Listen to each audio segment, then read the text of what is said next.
अब हम आगे चलते हैं अपने क्वेश्चन की तरफ। For a body throne upwards which of the following changes the direction. Body को ऊपर फेंका, डायरेक्शन क्या किस किस चीज की बदलेगी। अब देखो जब आप किसी बॉडी को ऊपर फेंकते हो ना, उसकी यूं मान लो आपने फेंका और वो नीचे आई, तो यहां पर मैक्सिमम हाइट पर पता है क्या होगा।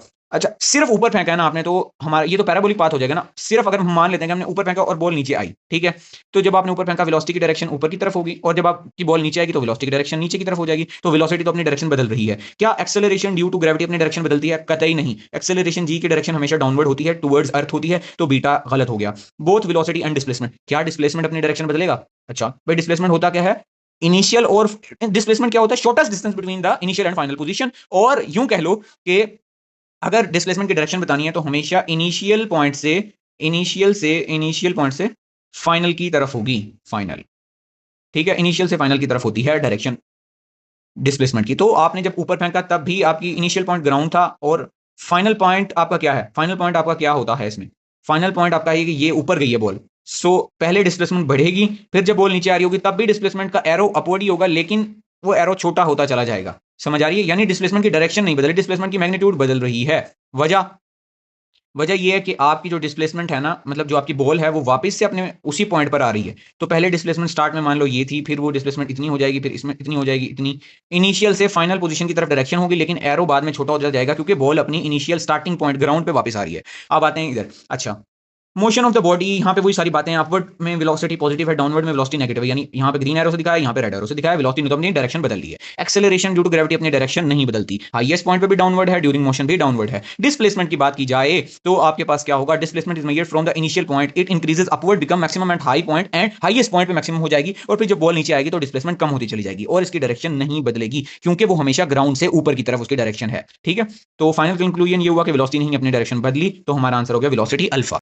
नेक्स्ट क्वेश्चन है हमारे पास, which graph shows the distance time graph for a ball which is thrown upward and comes down. अब आपको पता है कि जब बॉल को आपने ऊपर फेंका वो नीचे आएगी, तो डिस्टेंस और डिस्प्लेसमेंट दो अलग अलग चीजें होती हैं। डिस्टेंस जब आप किसी चीज को फेंक रहे हो या कोई चीज ट्रैवल कर रही है ना, तो याद रखना बच्चों, डिस्टेंस कभी भी कम नहीं हो सकता। अगर कोई चल रहा है ना तो उसका डिस्टेंस हमेशा बढ़ता ही जाएगा, नो मैटर उसकी डायरेक्शन क्या है, कहां जा रहा है कहां नहीं, डिस्टेंस हमेशा ज्यादा ही होगा। तो डिस्टेंस का ग्राफ में आपको ऐसी चीज ढूंढनी है जो हमेशा इंक्रीज हो रही हो, डिक्रीज ना हो रही हो। तो अगर आप डिस्टेंस मानो, डिस्टेंस को आपने रखा वाई एक्सिस पर, टाइम आपने रखा एक्स एक्सिस पर, तो ये कह रहा है डिस्टेंस कम हो रहा है, इस वजह से ये ग्राफ तो हो गया गलत। इस ग्राफ में भी पहले डिस्टेंस कम होता है, फिर बढ़ता है, फिर कम होता है, फिर कम, मतलब कम भी हो रहा है। मेन पॉइंट क्या है कि डिस्टेंस कम नहीं होना चाहिए, इसलिए ये गलत हो गया। जबकि चार्ली ऑप्शन में आपके पास ये देखो एक ऐसी कर्व आ रही है जिसमें पहले डिस्टेंस बढ़ा फिर दोबारा बढ़ा, डिस्टेंस कम हुआ ही नहीं, इस वजह से आपके पास चार्ली करेक्ट ग्राफ होगा। और इसकी एक्सप्लेनेशन मजीद क्या होगी कि चार्ली ऑप्शन में ऐसा और क्या हो रहा है, वो ये हो रहा है कि ये चार्ली जो ऑप्शन है इसमें आप गौर करें ना अगर, तो ये देखो पहले जो ए से बी तक है डिस्टेंस इंक्रीज हुआ, बॉडी अपनी ना मैक्सिमम हाइट पे पहुंच गई है बी पे, जो आपने बॉल ऊपर फेंकी थी वो मैक्सिमम हाइट पे पहुंच गई है। फिर उसके बाद मैक्सिमम हाइट से बॉल नीचे की तरफ आ रही है,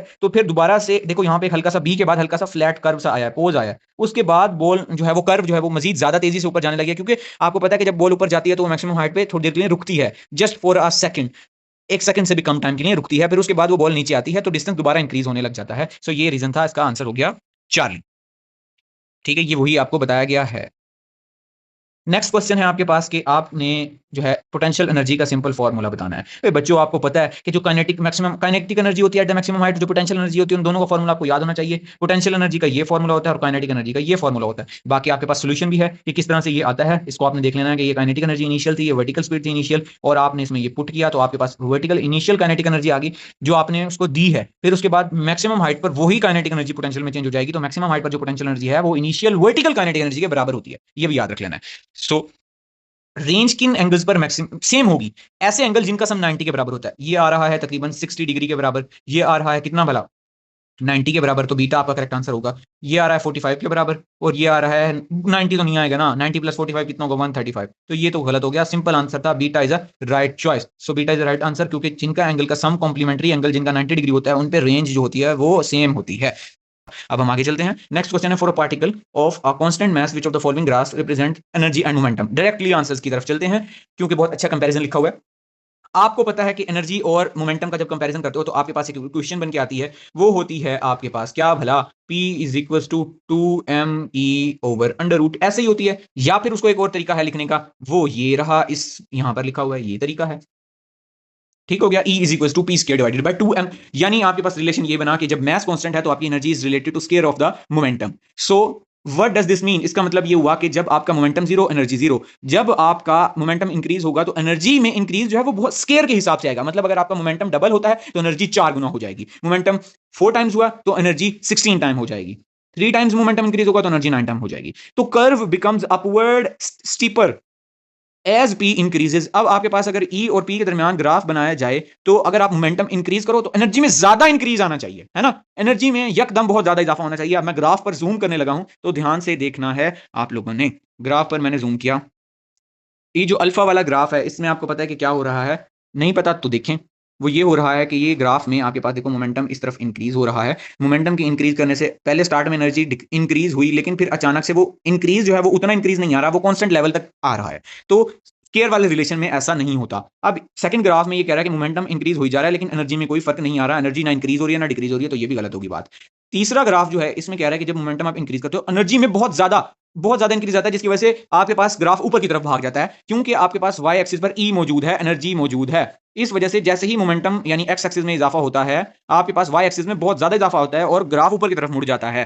ठीक है, तो चार्ली हमारा फिर इसका मतलब करेक्ट आंसर हो रहा है, क्योंकि यहां पर आपके पास जो रिलेशन है एनर्जी और मोमेंटम का बिल्कुल सही डिपिक्ट हो रहा है। डेल्टा ऑप्शन देखें तो यहां पर आपके पास जो है वो एनर्जी कम हो रही है और मोमेंटम बढ़ रहा है, तो ऐसा कुछ नहीं होता, तो ये डेल्टा भी गलत हो गया। सो आपका करेक्ट आंसर यहां पर क्या हुआ? आपके पास चार्ली इसका करेक्ट आंसर हो गया। ठीक है, सो हम नेक्स्ट क्वेश्चन की तरफ चलते हैं।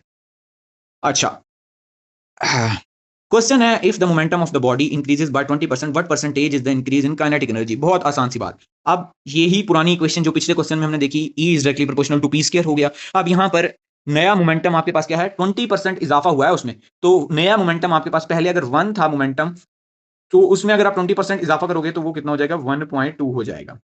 अगर आपके पास मोमेंटम 100 था, मान लो कि अगर आपके पास मोमेंटम 100 था, तो अब अगर आप उसमें 20% इजाफा करोगे तो वो 120 हो जाएगा। ये मैं एग्जांपल देके समझा रहा हूं। अब आते हैं सॉल्यूशन की तरफ। तो यहां पर आपने देखा कि उसने माना कि मोमेंटम में इजाफा हुआ है 20%, तो 1.2 हो गया है वो मोमेंटम। अब मोमेंटम जो है वो 1.2 हो गया है, तो उसके स्केयर के साथ एनर्जी रिलेटेड है, तो एनर्जी जो है वो 1.44 हो जाएगी। अब आपको मैं एक चीज बताऊं, अगर ये मैं लिख रहा हूं ना 1.2, इसका मतलब है कि अगर मैं इसको परसेंटेज के हिसाब से कहना चाहूं ना तो मैं कहूंगा 1 तो हो गया 100%, और ये जो 0.2 है ना, ये 2 जो है उसके साथ परसेंटेज के हिसाब से 20% इजाफा माना जाएगा। ये 20% है। अगर मैं कोई चीज को लिख रहा हूं कि ये 1.44 मैंने लिखा, मान लो कि मैं लिखता हूं ये 1.44 है, एक कोई भी चीज है ये, मैं कहता हूं कि मैं इसको दूसरे तरीके से रीड करना चाहता हूं, तो मैं लिख दूंगा 1 प्लस 0.44, है ना? कोई गलत गलत बात तो नहीं है इसमें। मैं अब इसको इंग्लिश में रीड करना चाहूंगा तो मैं कहूंगा ये है 100% चीज, यानी एक है, पूरा है। 100% में 44% ऐड कर दो, यानी ये तो आपकी इनिशियल काइनेटिक एनर्जी थी, और उसमें अगर आप 0.44 ऐड कर रहे हो तो यानी 44% इजाफा हुआ है। ये मैं आपको ट्रिक बता रहा हूं जल्दी से, बगैर सॉल्यूशंस के, कम सॉल्यूशंस मतलब कम कैलकुलेशंस में पड़े बगैर आप अपना आंसर निकाल सकते हो बहुत आसानी से, ज्यादा कैलकुलेशन से बच सकते हो आप। अच्छा, तो आगे हम वही जो प्रॉपर मेथड है उससे भी देख लेते हैं। इंक्रीज आपके पास कितना है? पहले आपकी काइनेटिक एनर्जी मान लो 1 थी, अब वो 1.44 हो गई है, तो चेंज कितना आया? 0.44 का आपके पास चेंज आ गया है। 0.44 का चेंज आया तो आपने इंक्रीज लिखा, इतना आया है। ओरिजिनल आपके पास ई थी, 44% आंसर आ गया। सिंपल शॉर्टकट वाले से भी आप कर सकते हैं। सो नेक्स्ट क्वेश्चन, आपके पास एक कार है, उसका मैस दिया हुआ है, वेलोसिटी दी हुई है, कांस्टेंट फोर्स लग रही है और आपने उसको रोकना है, तो कितने टाइम में रोकोगे? सिंपल न्यूमेरिकल है। आपके पास मैस दिया हुआ है, वेलोसिटी दी हुई है, फोर्स दी हुई है, आपने यहां से एक्सेलरेशन पता लगाई। किस तरह बोला? F is equal to ma के अकॉर्डिंग F ऊपर रखा और मैस नीचे रखा और आपके पास एक्सेलरेशन आ गई। अब आपने first equation of motion use की, Vf is equal to vi plus at। अब यहाँ पे एक्सेलरेशन जो है वो आप रोकने वाली लगा रहे हो, डिसेलरेशन होगी वो, तो vi आपका 20 था, एक्सेलरेशन अब माइनस में हो जाएगी क्योंकि आप रोक रहे हो, रिटार्ड कर रहे हो, इसलिए माइनस में लिख दिया, तो t हो गया और 0 के ये इक्वल है। अब आप आसानी से पता लगा सकते हो, ये आपके पास 4 सेकंड आंसर आएगा, तो इसका आंसर हो गया बीटा, तो beta is right choice. Next question की तरफ चलते हैं। Based on the momentum impulse tension concept, conceptually correct statement क्या होगी? आंसर्स की तरफ चलेंगे डायरेक्ट। अच्छा, ऑप्शन अल्फा का एनालिसिस देखो, कहता है कि आपके पास ऑप्शन अल्फा पढ़ो, क्या था? कहते हैं एक रबर बुलेट जो है वो मोर इफेक्टिव होगी। नहीं भाई, ये तो मशहूर बात है। ठीक है, लेड बुलेट जो है वो ज्यादा होगी। रबर बुलेट इंक्रीज कर देगी टाइम ऑफ इंपैक्ट, जिसकी वजह से क्या हो जाएगा? आपके पास स्मॉलर एवरेज फोर्स लगेगी और नॉकिंग डाउन करने में ये हेल्पफुल नहीं होगी, इसलिए ऑप्शन अल्फा गलत हो गया। बीटा में उसने कहा है कि जो एक्सेलरेशन है वो टी ओवर एम प्लस जी है, लेकिन मैं यहां पे ज्यादा लंबी बात नहीं करूंगा, सोल्यूशन आपके सामने हुआ पड़ा है। और एंड पे देखो तो आपके पास क्या लिखा हुआ है, ये वाला देखो तो A is equal to T over M minus G, minus आ रहा है जबकि उधर प्लस लिखा हुआ था, तो बीटा भी गलत हो गया। ठीक हो गया। अब चार्ली ऑप्शन पे आओ, कहता है आपके पास during a rear car collision, ठीक है, चार्ली ऑप्शन रीड कर रहा हूं, head rest prevent the serious neck injury by ensuring the passenger head accelerate, body जितना एक्सेलरेट करिए उतना ही हेड एक्सेलरेट करे। तो हाँ, ये आपके बुक की साइड बॉक्स की इंफॉर्मेशन है, बिल्कुल सही बात है। हेड रेस्ट जो है ये पीछे जो बनाया होता है, ये इसीलिए बनाया होता है कि बंदा इसके साथ टेक लगाए और हेड और बॉडी सेम रेट पर एक्सेलरेट करे और कोई इंजरी ना हो स्पाइनल कॉर्ड को। ठीक है, तो चार्ली बिल्कुल ठीक बात है। अब डेल्टा में क्या मसला है, डेल्टा में क्या है कि वो कहता है कि ये जो वैल्यू है ना, ये तो उसने एक धोखा देने के लिए लिखी है, क्योंकि बुक में एक बॉक्स में लिखा हुआ है कि जो आपकी स्किन है और हेयर है वो स्ट्रेंथ प्रोवाइड करते हैं, जिसकी वजह से फोर्स जो है वो 5 न्यूटन से 50 हो जाते हैं। बिल्कुल ठीक बात है वो, लेकिन यहां पर उसने घुमा के कुछ लिखा हुआ, बस वो वैल्यू यूज की है। तो वो कहता है crumple zone increases the time of impact, जिससे क्या होगा, इंपैक्ट फोर्स डिक्रीज हो जाएगी। इंपैक्ट फोर्स डिक्रीज होगी, जबकि उसने लिखा हुआ है कि 5 न्यूटन से 50 न्यूटन हो रही है, तो भाई इंपैक्ट फोर्स जो है वो डिक्रीज करती है, ये जो आपकी स्कल होती है, तो इस वजह से ये डेल्टा भी गलत हो गया। इसमें तो उसने इंक्रीज लिखा हुआ ना, 5 to 50 बना दिया, तो इसने चार्ली आपका करेक्ट आंसर होगा। बाकी इसमें जो चीजें हैं वो आप रीड कर सकते हैं अपने नॉलेज के लिए। नेक्स्ट क्वेश्चन हम चलते हैं। फायर फाइटर है, उसका मास इतना है और वो वर्टिकल ड्रॉप से नीचे की तरफ आ रहा है। आप मुझे बता दो कि maximum acceleration, minimum acceleration, safe downward acceleration to prevent the snapping, वो कितनी एक्सेलरेशन से आए ताकि रस्सी ना टूटे। तो भाई सॉल्यूशन है ये तो सिंपल। अब आते हैं गिवन डाटा, आपको पता है क्या क्या दिया, मैथ दिया हुआ है, टेंशन दी हुई है। टेंशन उसने कहां पे दी, उसने कहा कि 600 न्यूटन पे वो रस्सी टूटेगी, तो वो टेंशन उसकी मैक्सिमम 600 हो सकती है, इस वजह से हमें मिल गई टेंशन। जी का आपको वैल्यू पता है और एक्सेलरेशन आपने पता लगानी है। अब जब डाउनवर्ड एज पॉजिटिव, मतलब जब आपका जो बंदा है वो स्लाइड डाउन कर रहा है, तो क्या होगा, उसके ऊपर जो एम ए नेट फोर्स लग रही होगी वो वेट माइनस टेंशन होगी, weight minus tension m g minus T होगी। ये आपने लेक्चर अच्छे से लेना है इसका, ताकि आपको पता हो कब आपने एम जी माइनस टी करना है, कब आपने एम जी प्लस टी करना है। एम जी माइनस टी यहां से इक्वेशन बना ली। अब क्यों है ऐसा, क्योंकि वेट ज्यादा है अब और टेंशन कम है, वेट ज्यादा है इसलिए एम जी माइनस टी किया, जो ज्यादा होता है ना उसमें से माइनस किया जाता है। सो आपने वेट ज्यादा कैसे पता चला, क्योंकि मैस इतना है और टेंशन 600 है, मैस जरब 80 जरब 10 किया तो 800 आया, यानी 800 ज्यादा है 600 से, इस वजह से आपने एमजी माइनस टी किया और वैल्यूज पुट की तो आपके पास एक्सेलरेशन आ गई 2.5। सिंपल, 2.5 वो ही एक्सेलरेशन है, अगर इससे ज्यादा हुआ एक्सेलरेशन उस बंदे का तो रस्सी टूट जाएगी। आपका आंसर हो गया beta, beta is the right choice. So next question है हमारे पास, in one dimension head on collision which quantity is conserved. बहुत आसान सा क्वेश्चन है। आपको पता है जब इलास्टिक कोलिजन होना तो जो काइनेटिक एनर्जी होती है वो भी कंजर्व होती है, मोमेंटम भी कंजर्व होता है, टोटल एनर्जी भी कंजर्व होती है। तो सिर्फ मोमेंटम गलत बात, सिर्फ काइनेटिक एनर्जी गलत बात, बोथ मोमेंटम काइनेटिक एनर्जी ठीक बात, नाइदर मोमेंटम है तो बिल्कुल गलत बात है। तो चार्ली आपको करेक्ट आंसर होगा, ये आप रीड कर सकते हैं। नेक्स्ट क्वेश्चन की तरफ चलते हैं। The projectile motion, the linear momentum of the projectile. अब लीनियर मोमेंटम के ना दो कंपोनेंट होते हैं, एक होता है एक्स कंपोनेंट, एक होता है वाई कंपोनेंट। वो बताता है, कहता है क्या कंजर्व रहेगा। आप मुझे बताओ कि मोमेंटम का फॉर्मूला क्या होता है, P is equal to m v होता है। अगर मैं कहूं कि एम वी एक्स होता है तो भाई वो हो जाएगा हॉरिजॉन्टल मोमेंटम, अगर मैं कहूं एम वी वाई होता है तो वो हो जाएगा वर्टिकल मोमेंटम। अब मुझे ये बताएं, क्या प्रोजेक्टाइल मोशन में हॉरिजॉन्टल वेलोसिटी बदलती है? नहीं। तो इसका मतलब जो पी एक्स होगा ये तो हो जाएगा कांस्टेंट, ये नहीं बदलेगा, कंजर्व रहेगा। और वर्टिकल वेलोसिटी क्या बदलती है प्रोजेक्टाइल मोशन में? यस बदलती है, क्योंकि वर्टिकल एक्सेलरेशन होता है। तो जो पी वाई है वर्टिकल मोमेंटम वो कंजर्व्ड नहीं रहेगा, वो चेंज होता रहेगा डायरेक्शन में भी, मैग्नीट्यूड में भी। सो क्या होगा इसका जवाब? इसका जवाब होगा कि सिर्फ हॉरिजॉन्टल वाला जो है वो कंजर्व रहता है, वर्टिकल वाला कंजर्व नहीं रहता। तो कंजर्व्ड इन बोथ डायरेक्शन? नहीं। Conserve in only one direction? कौन सी वन डायरेक्शन? Vertical direction? नहीं। Conserved in only horizontal direction. Charlie is the right choice.